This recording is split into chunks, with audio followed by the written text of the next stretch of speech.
Pozdrav svima, evo danas je 5.9.2016.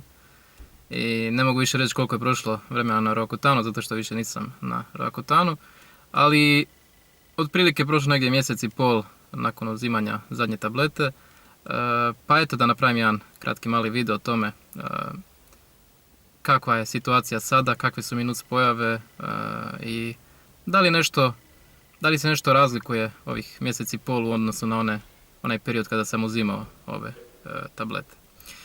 Dakle, najbolje možda da započnemo da zoomiram pa da vidite da je lice, mogu slobodno reći, najbolje i tih mjesec i pol dana nakon uzimanja Roakutana se, bar po mom primjeru, sve više očisti, nema više crvenila.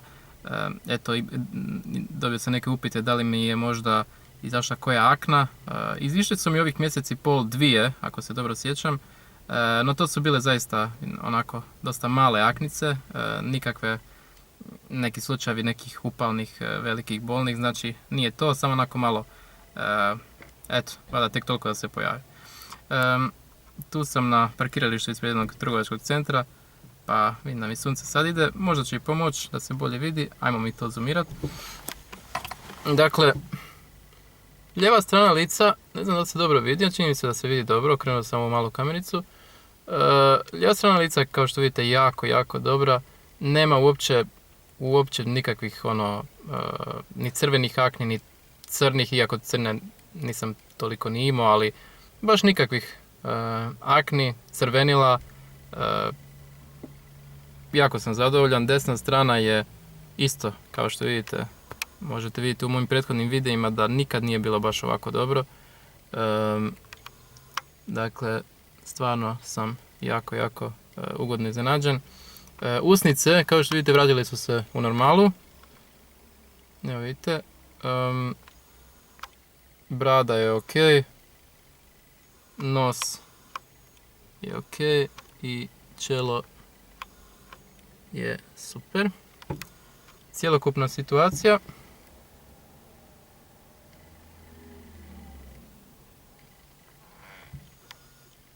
Jako dobro. Ajmo sad preći na to kako se osjećam ovih mjesec i pol. Osjećam se jako dobro, zaista. Znam da je Roakutan dosta onako navikan, ali nije bez razloga navikan sa nekim negativnim kontekstom. Jer ne mogu suditi, mogu samo suditi po svom primjeru, ne mogu suditi po drugim primjerima.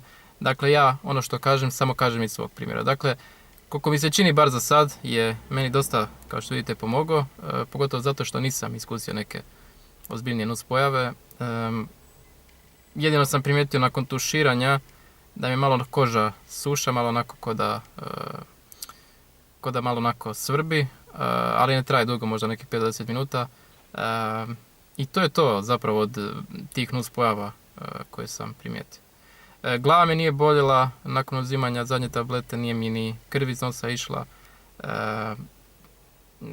ni kičma mi više uopće ne boli, koncentracija je jako dobro, tako da ponavljam, iz mog primjera